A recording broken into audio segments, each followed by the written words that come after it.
What's up, weirdos? Hey, yo. Me? Shit. I got me a little something rolled. The lights are low, and we're about to chop it up with Abigail on the Manic, Pixie, Weirdo podcast. Okay. A safe space for weirdos of all shapes, sizes, colors, and creeds to relax and speak their piece. So grab your glass of wine and grass the chief as I get off the mic so the main weirdo can speak. Peace. Peace, God. What is up, weirdos? You're listening to the Manic Pixie Weirdo. I'm Abigail, your host, and this is the podcast where we talk about all the different kinds of relationships that you can have in your life. And this week we're talking about my relationship with polyamory. I did kind of want to group the swinging and the polyamory together a little bit and do them kind of back to back because they are very similar and they are very different. And so I thought it would be good to just kind of like keep that train rolling, I guess.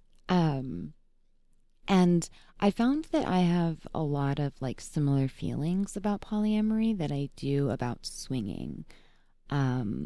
Still going at a snail's pace, obviously.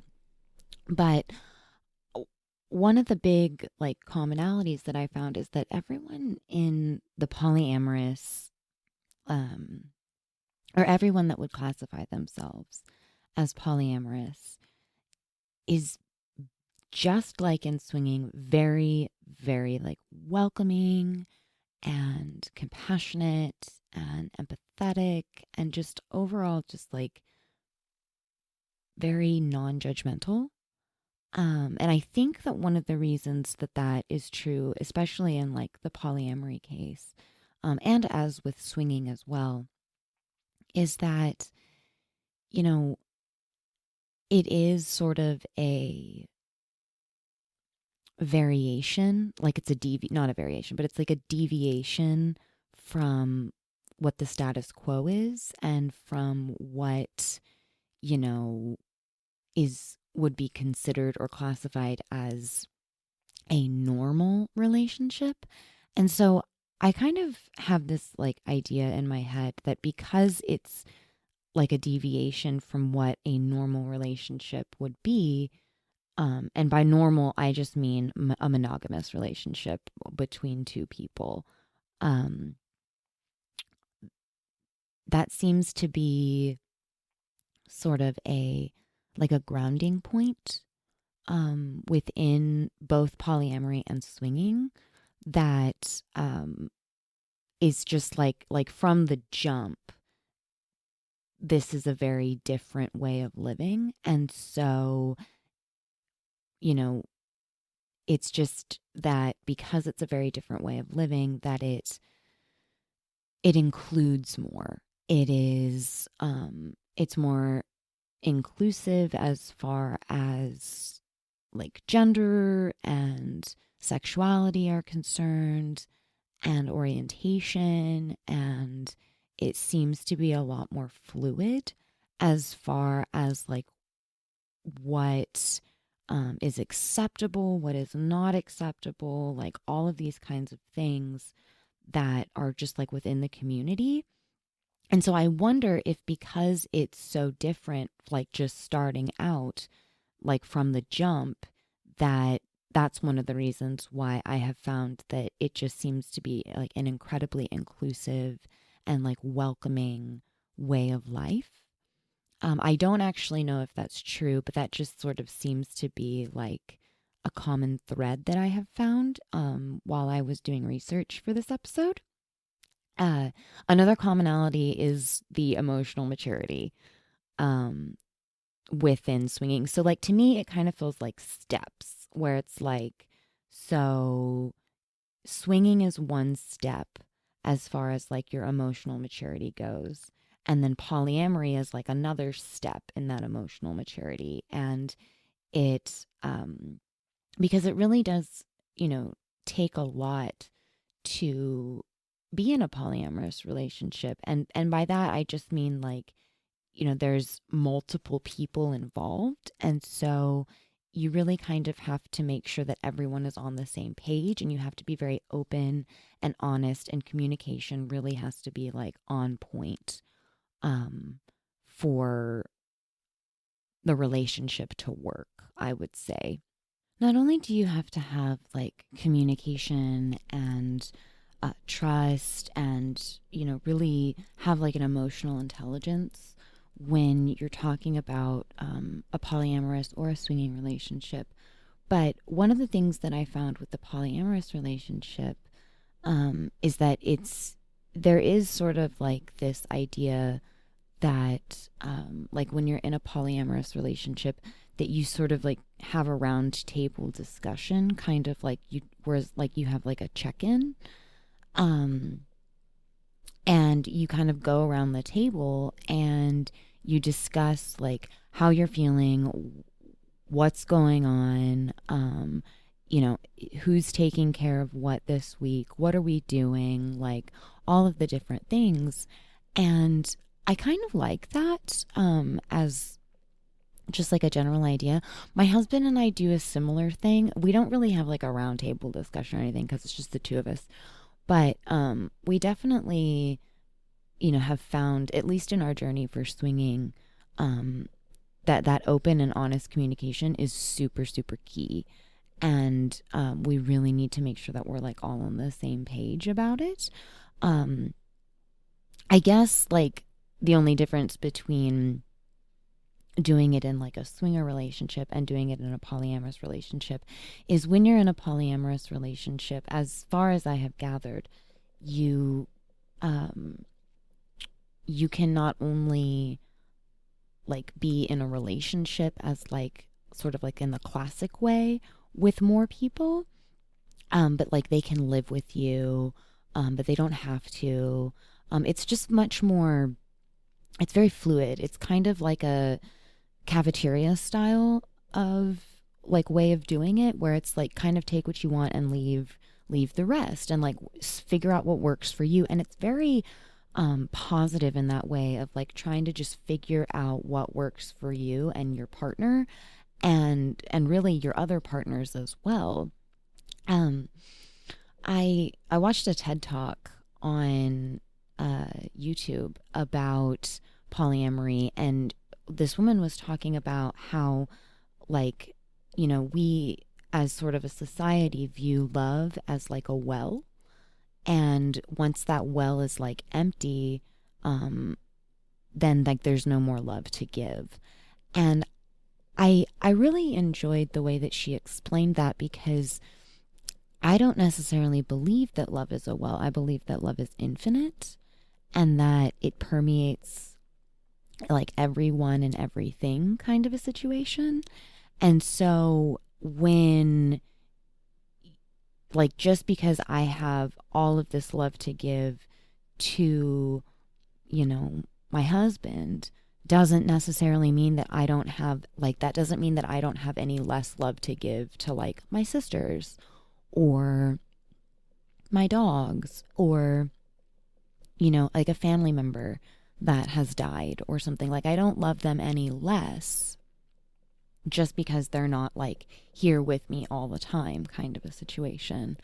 And so I really enjoyed that explanation that she gave, and sort of how she described it. So yeah, that way of thinking just like really resonated with me. If you can't tell, I'm very, very nervous to talk about this. I don't know. I think because it's such a different um, lifestyle than what I am used to, that I'm super anxious, because I wanna like really make sure that I'm doing it justice and not like um, being disingenuous about it, I guess, if that makes sense. And the best way that I know how to do that is to just be very honest and be like, I just don't know. I just really don't know how I feel about polyamory. A lot of I have a lot of likes, and it's mostly with like the way of thinking about like how these polyamorous relationships work. And I have a lot of like admiration and respect for the fact that like people do this and people are successful at doing this in their lives.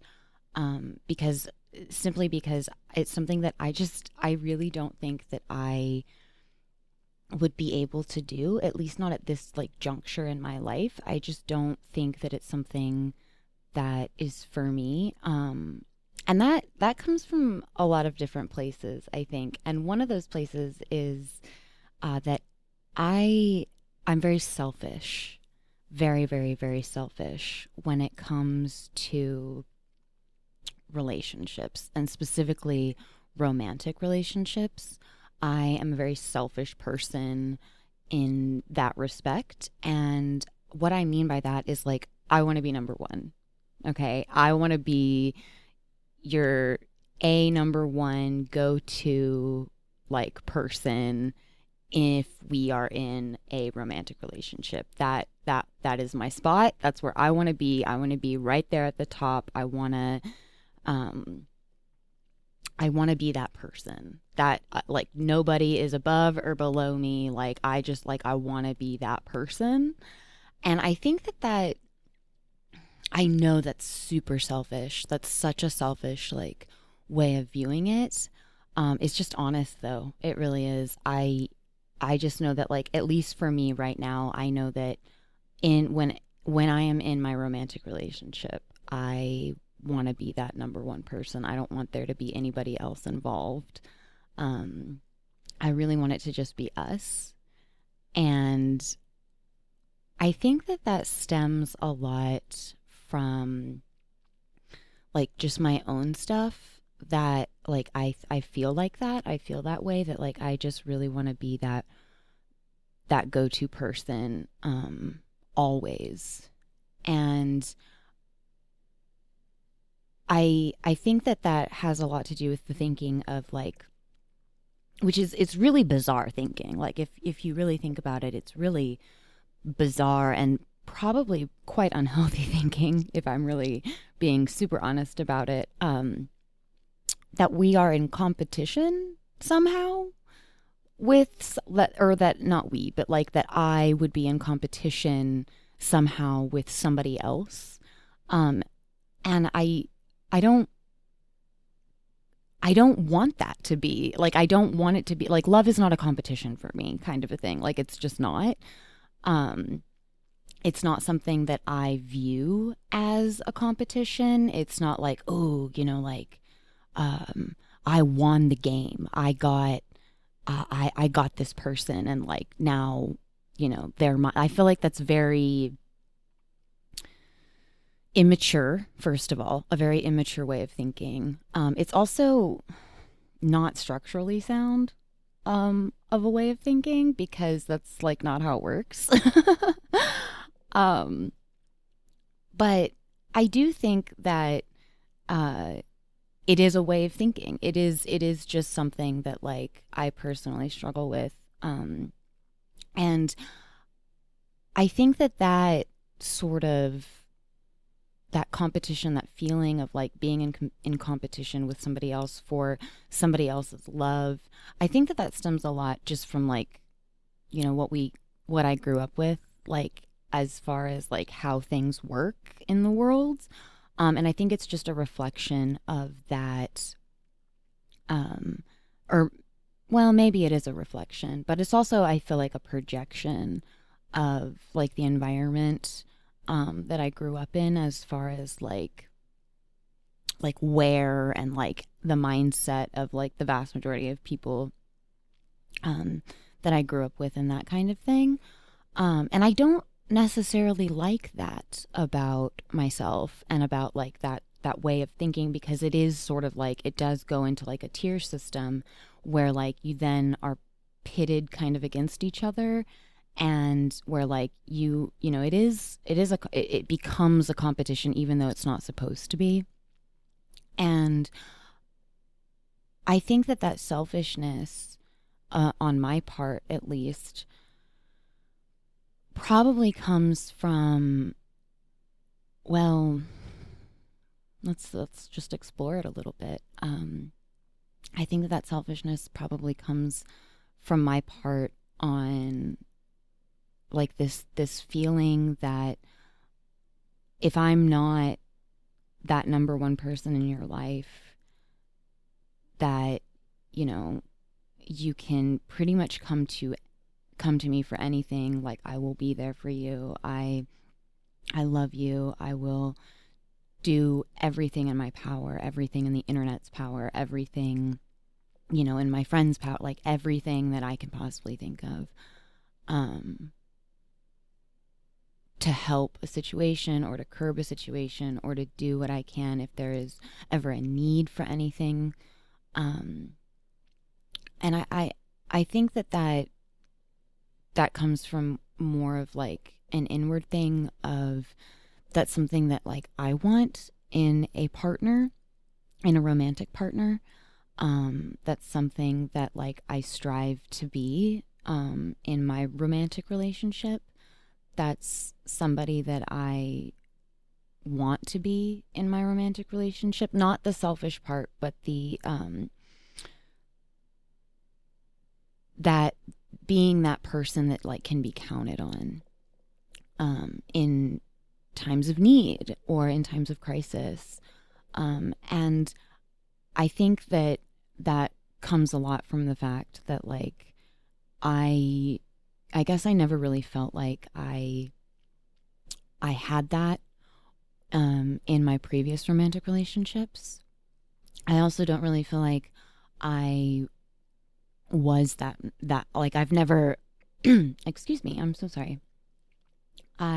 It's not that I never was that number one person, because there were plenty of romantic relationships that I was in before I met my husband, or before I got with my husband, that I was in, and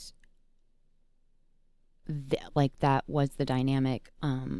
It probably wasn't the one relationship that I can think of that I was in previous to my husband, that was probably actually a pretty good relationship that I fucked up. I completely fucked up. I messed it up. I did not do what I needed to do in that relationship. I also don't think I was in a place that I really needed to be in a romantic relationship with anybody. It was much more of not a rebound. It was more of a need to fill a void. And I used it as something to fill that void. And I didn't do a great job. I just didn't do a great job in that relationship. And I could have given more. I could have done more. I could have tried a lot harder. And this was when I was in college the first time. And that was probably like the one relationship where like, and it didn't last very long, because I pretty quickly realized that I should not be in a relationship, even though like the other person was great. He was very respectful, very understanding. Like, I was the number one person in his life, and I don't think at that time I was really ready to receive that. I was really ready to be that person. I didn't know how to be that person. I just simply didn't know, and I kind of let it fall to the wayside, and I didn't focus on it, and I didn't do what I needed to do in order to like be that number one person in someone's life. And I do carry some shame with that, and a lot of guilt with that specific romantic relationship that I was in, because I kind of would have liked to see where it would have gone. We might find out, we might never know, and that's okay. And I most definitely owe that person like a huge apology for just simply not being who I needed to be in that moment and in that time, because I couldn't be, and I didn't know how to be. I didn't know what that looked like. I didn't know what that felt like. I didn't know what being that number one person was like. I had a vision of it in my head, but I couldn't like make that match up. And so that's really like, that was really the only relationship that I romantically, I think I was involved in where,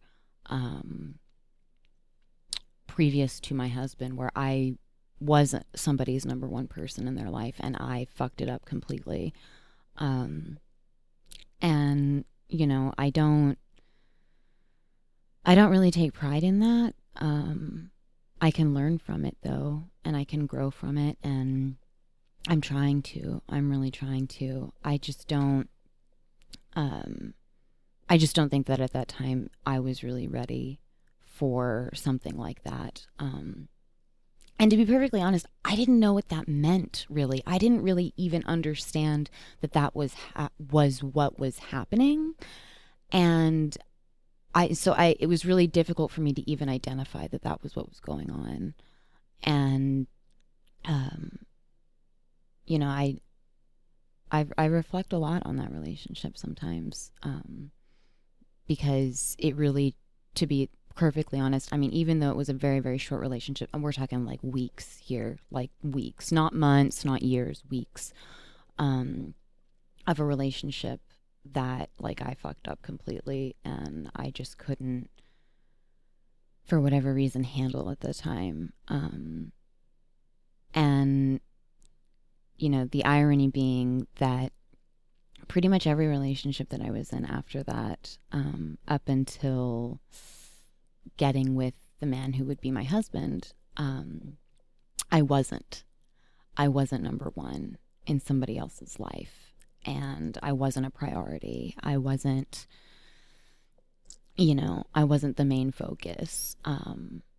I was sort of a prop. I was a prop. I was that feel good moment of like, you know, that person that you got to be with and say, hey, I'm in a relationship and I'm with this person. I was that sort of person in a relationship. And I think that that's where that selfishness comes from.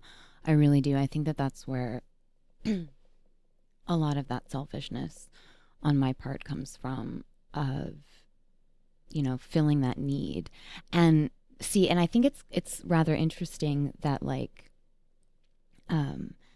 now that I am sort of number one in somebody's life, I find it kind of interesting on my part that like I'm now getting more comfortable, you know, sort of branching out and like figuring out what all of these other like lifestyles are. I'm very intrigued. And I think that that has a lot to do with like the fact that I feel very safe and secure in the relationship that I'm, you know, currently in with my husband. And, you know, we have pretty good communication. Obviously, it can always get better. Like, we are not perfect at it. But it can, I'm fairly confident in saying that like we're pretty good at communicating and talking about these kinds of things with each other. And, you know, I don't, I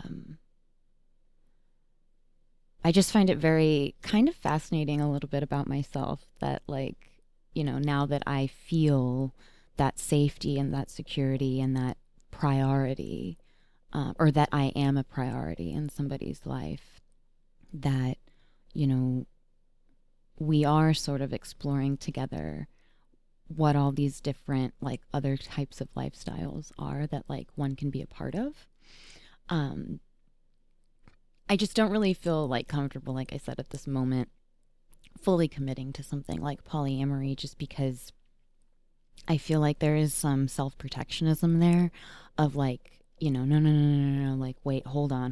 Because like I said, I'm very skittish. I go at a snail's pace. Like, it's just one of those things. Like, that's just sort of like how I am.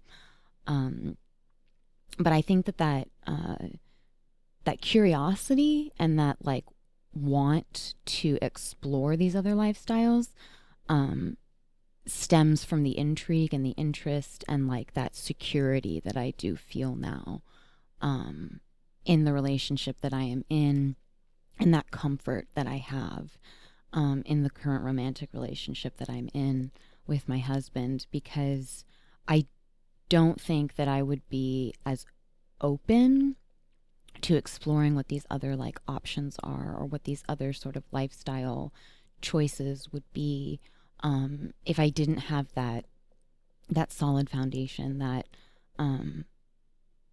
if that need hadn't been met, basically, is what I'm trying to say. If that need to be number one hadn't been met, I don't think, well, that's not true. I know that I wouldn't be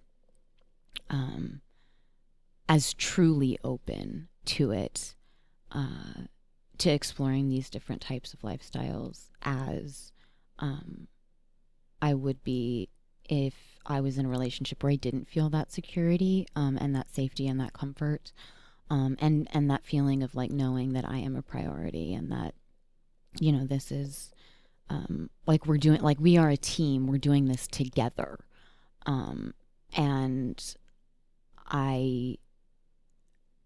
what I mean by like not being as truly open is that like if, let's say for example, if I was in a romantic relationship where I didn't feel that safety and that security, and that need wasn't, and that those needs weren't being met, I would still be curious about it, and I would still be like open to learning about it. I don't know how comfortable I would be actually trying it. And I think that not only would I see, okay, so here we go. So I would definitely, especially if it was something that my partner wanted to do, even if I didn't feel that safety and that security, and this is going to be kind of a dox on like me and sort of like reveal a little bit of my codependence, and that need to like, or that want to just kind of like keep the peace and like, you know, do what the other person is really comfortable doing. And I think I would view it more as like, okay, we're going to try this together, and I'm going to go completely outside of my comfort zone. And I guess we're going to try polyamory, and I would do it. And it wouldn't be reluctant on my part. I wouldn't be necessarily reluctant to do it. It would be very, what would it be? It would be very, not reluctance. It would just be very, it would be very detrimental, because I would probably feel like I was sacrificing a part of me that I wasn't really ready to explore, and that I didn't really know about. And I would be very uncomfortable. But like I said, I would view it more as like, okay, we're going to try this outside of my comfort zone, something completely outside of my comfort zone. And I would dive headfirst into the deep end and probably drown. And I would, you know, I would be all in, and eventually it would come to a point where I probably would either decide that I like it, and I would sort of bounce between people, not really making any sort of like meaningful connections with people. I would just sort of bounce around from person to person and just have a bunch of sex and not really care. And I wouldn't be in like a good headspace. It would just be very, probably very substance ridden for me. And something that like eventually would very much be viewed as very unhealthy. And I would use it to the detriment of myself rather than as an enhancement to a relationship. So I'm very grateful that, you know, I got lucky enough to find somebody who is willing to fill my needs first, and then propose the idea of doing something like swinging. I don't think polyamory is on the table right now. I think that we are still, because we, like I said, move at a snail's pace, we're really still just flirting with the idea of doing swinging and stuff like that. But yeah, I think it would just be a very different approach. It would just be a very different enlightening experience, I think, if I was in a relationship with somebody and I didn't have those other needs met kind of first. And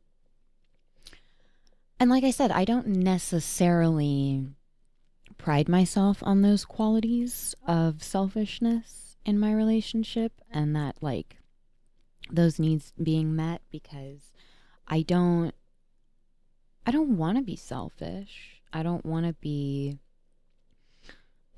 perceived as being selfish. Sometimes you can't really control that, though, and it just kind of is, you know? And there's just simply no other way of describing what that is to me other than it just comes from a very selfish place of wanting to be number one. And I think, again, sort of going back to the well situation with love, I've never really viewed it as a well where, you know, you go and you go and you go and you go and you go, and then eventually, like, the love well is empty. I've actually never really viewed love like that. I've always viewed love as like an infinite thing that, you know, is to be shared with, you know, any and often, like anytime and often with anyone, kind of a thing. And so it is a little bit disturbing for me to sort of discover that I'm quite a bit more selfish than I originally thought that I was when it comes to romantic relationships, and that I actually do have this sort of like subconscious view of love being that well that, like, you know, is finite and not infinite. Yeah, I think we're going to take a break really quick, and then we will be right back to talk about more polyamory stuff. What is up, you guys? I wanted to talk to you a little bit about our sponsor for this episode, Newsly. It's an audio app for iOS and Android where they basically take articles from all over the world and all the trending topics that are on the web at any given moment, and it reads them to you in like a natural voice, like a human being would. It's basically the first time in the history of the internet where the entire web becomes listenable. It's really cool, you guys. They have all different kinds of articles from all different kinds of topics so that you can like stop scrolling and start listening, which I really love. You can follow all the, you know, any topic, all the topics, whatever topic you want to talk about or listen about, from sports, science, Bitcoin, you know, even the Kardashians, like everybody. They have all the latest articles and it reads them to you. So it's super easy. They also have podcasts, which is why I'm talking to you guys about it, because our podcast, along with podcasts from over 50 other countries, are on the app. So that's really, really cool. You can start listening there as well. You can download and use Newsly for free right now at www.newsly.me, or you can use this link in the description. And when you use the promo code P1X1EP0DCAST, that will give you a free month of premium subscription to Newsly. So go check it out, you guys. And thank you so much to Newsly for sponsoring this episode. And we're back. And we are talking about my relationship with polyamory. And I think that another reason why I don't think that polyamory is like the best choice at this moment is because I'm just simply not mature enough. I'm just really simply not mature enough. Like there's no way. There's no way that I'm mature enough to be in that kind of relationship, especially given the amount of like time and energy that I would feel I would need to put into each person. And I don't like, so this is where kind of like my anxiety kicks in about it, because it's like, I don't know how I could ever possibly be there for everyone all the time like I would feel like I would want to be. And I just don't know if I could handle it. Like I just really don't think that I could. Because I'm just not on that level, if that makes sense. Like I don't I don't know. I haven't done that work yet on myself to figure out what it would take for me to do that and to be and to not feel overwhelmed just by the sheer size, because I can barely handle like small groups. Actually, I can barely handle like one other person sort of like in even a room with me before my anxiety level starts to like go off the charts.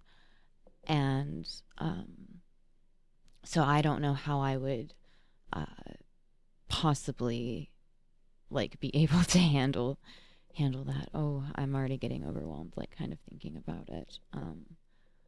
And I wouldn't like, I just need to do more work on myself. Like I just really need to do more work on myself in that respect, because I mean, you know, I would love to be able to like be in a room with more than a few people, more than like 3 or 4 people at a time, and not feel like I'm about to have a panic attack. That would be great. And wouldn't it even be better, you know, if I knew that all of those people like loved me in some capacity? Like that would be really cool. I just don't like, I'm just not ready for that. Like at this time, like I'm still doing a lot of work, making progress every day, but doing a lot of work, internally. And I think that one of those things that like I'm working on internally is like the fear aspect. Because like I don't handle rejection particularly well, especially when it's like romantic relationships. And I don't know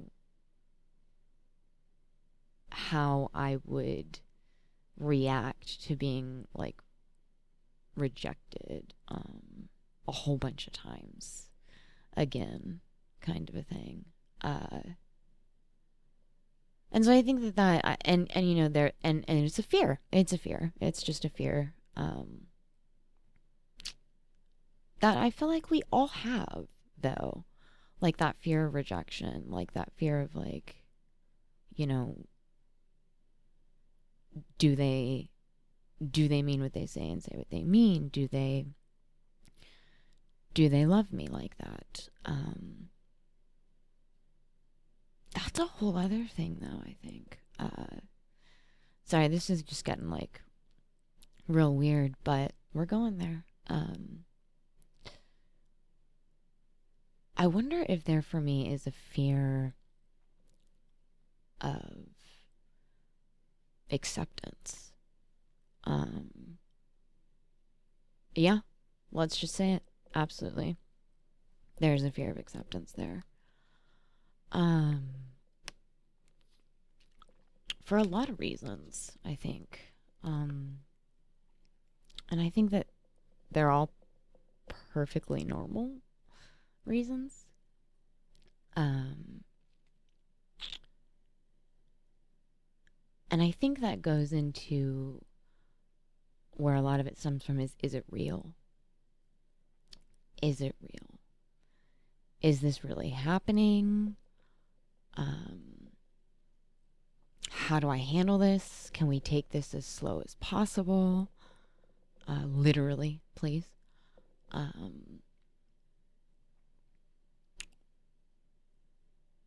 Just, yeah. Is it real?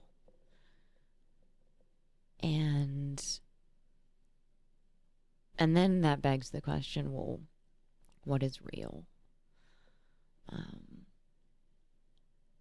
Which, begs the question, is any of it? And does that matter? Does it matter if it's real? Or can we just ride the wave and be happy while we can, kind of thing?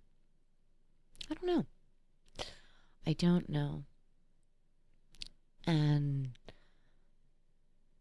what does that look like? What does that sound like? What does that feel like? How far down this rabbit hole are we willing to go, I guess? And that's like a really scary journey to ask somebody to go on with you, much less ask two people. That's just like a really scary thing for me to ask people to do. And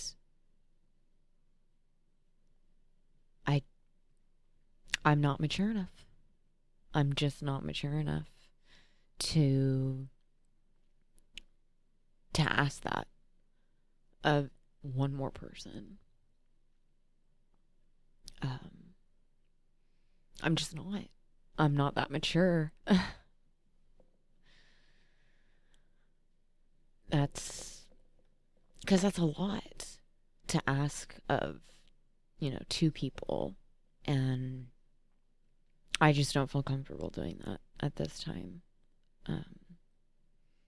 Which I think is fine. I think that's totally okay. I mean, like I said, I'm not completely closed to the idea. I'm not going to say that, like, this will never happen, or it's not something that I will never, ever, ever be open to ever. Life is long, For most people, life is long. And I think that, you don't know what could happen, which is part of, like, the excitement for life, I guess, is that you just don't know what could happen. And so I'm not totally closed off to it as something for me. I think it's fascinating, and I think it's a very, very mature way of approaching romantic relationships, I think. And especially when you sort of realize to the depth at which you have to, like, explore and, like, talk to people, and, like, how the dynamics of it all work, and, like, really that this is really something that you have to, like, go inside of yourself and ask tough questions and figure out, am I really okay with this? And I just, I find that very admirable about polyamory. I think that, as long, because, like, here's the other thing for me too, is that, like, I would want to keep all the same rules that we have for swinging, that we also have for polyamory. And I don't know if that exchange would actually, like, work. I don't know if like you can really do that, or if you have to go deeper than that and really, really, really figure that out. If I had to guess, I would say you have to go deeper than that, and I'm just not ready to do that right now. Oh my goodness gracious. But yeah. So those are kind of my thoughts on polyamory. Thank you guys so much for listening. I really, really appreciate it. I really do. I hope that you liked what I said. And if you didn't like what I said, that's totally fine too. You can always email me at manicpixieweirdo@protonmail.com and let me know what you think. Or not, it's okay. If you don't feel comfortable doing that, that's fine. You can follow me on Twitter at MPWeirdo Podcast. That's where I'm most active. And then you can also follow me on Instagram and TikTok, where I am less active, at the_main_weirdo1. Check out the website, all the things. We do have a Patreon, so that's good. And that you can check that out, where you get all kinds of stuff. I'm still working on all of the merch and stuff for that, but I'm really excited to get some of those designs out to you guys. And then I think that's it. So thank you guys so much again for listening. And as always, be kind and stay weird. Have a good one.